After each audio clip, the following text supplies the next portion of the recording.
అమరావతిని YCP chief Jagan ఎప్పుడూ వ్యతిరేకించలేదని ఆ party state coordinator Sajjala Ramakrishna Reddy అన్నారు.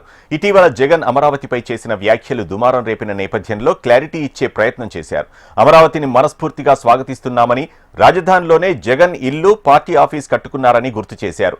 సీఎం చంద్రబాబు ఇంకా అక్రమ నివాసంలో ఉన్నారని, పాలనా వికేంద్రీకరణలోనూ అమరావతిని తక్కువ చేయలేదని సజ్జల రామకృష్ణారెడ్డి అన్నారు. జగన్మోహన్ రెడ్డి గారు ఈ ప్రాంతానికి ఎలాంటి వ్యతిరేకం కాకపోగా అభిమానిస్తాడు, ఒక సహజమైన దీనిగానే దీంట్లో పార్ట్ అవుతున్నాడు అనడానికి వేరే సాక్ష్యం అక్కర్లా.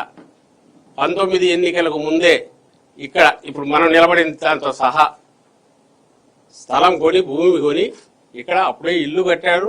పార్టీ ఆఫీస్ కోసం ఇప్పుడు మనం నిలబడిన ప్లేస్ కూడా తీసుకొని పార్టీ ఆఫీసులో పూర్తి చేశాడు.